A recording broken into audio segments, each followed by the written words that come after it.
Norfolk is situated on the Derwent River on the southeast corner of Tasmania, with all its modern facilities while still preserving its pioneer heritage. One example of this is Australia's oldest hotel, the Bush Inn, trading continuously in the same building since 1815.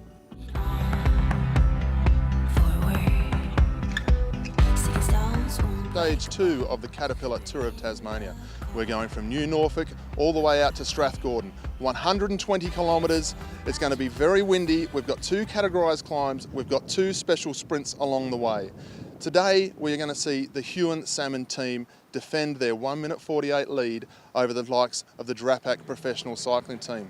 1 minute 48 should be a race-winning lead for this team. However, last year they had a 1 minute and a half gap after the team's time trial, and they lost the bike race to the Drapac cycling team as Lachlan Norris took out the race. Yeah, look, I think we came out of it pretty well. I think we're expecting to lose almost more than 2 minutes on Genesis yesterday. They've got a specialty climbing team here, whereas we probably lack 1 or 2 guys in the climbs. But so we're already in a better position than last year. And today's stage is a crucial one. I think it can really get turned upside down. So we're going to make it a tough day for them.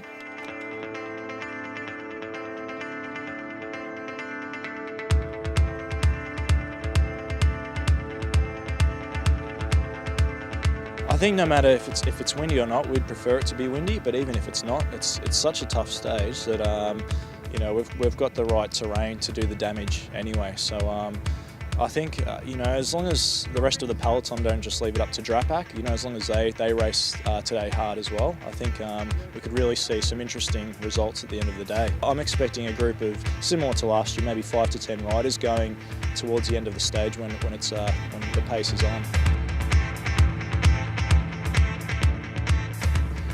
The race developed through the rolling hills here along the Derwent River. Sunny conditions greeted the riders. Undulating roads, but roads that could be controlled nicely from the Huon Salmon team. They rode nicely on the front of the bunch, protecting their yellow jersey. The breakaway that was doing their own thing, it went out to over 7 minutes at one point, but it didn't panic the Huon riders. The gap went out ridiculously fast. I think at one stage got out to about 7.5 minutes.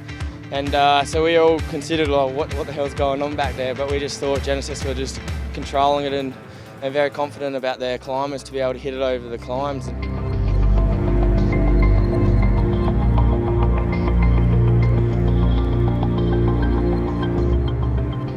As they went through the stage, the cloud cover rolled in, it got very, very hilly. We went up some very long climbs on the KOMs, but we went down some very fast descents. Riders touching speeds of nearly 90 kilometres an hour on these descents. Bike handling skills to the fore for the likes of Alex Edmondson as they descended down the climbs. Pretty sketchy, and I think we were lucky we didn't get the rain, but I think there must have been a lot of rain going through, so the roads were nice and wet and mossy. So it was a bit scary at times, but you got to just hope your tyres have got a bit of grip and get down there. I'm not too sure how fast we would have been going. It would have been pretty quick. The amazing backdrops and landscape greeted Malcolm Rudolph as he hit out from home about 20 kilometres to go.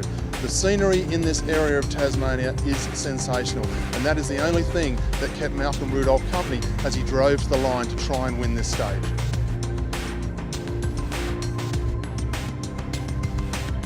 Yeah, very windy out there too, but yeah, the scenery down here in Tassie is always good.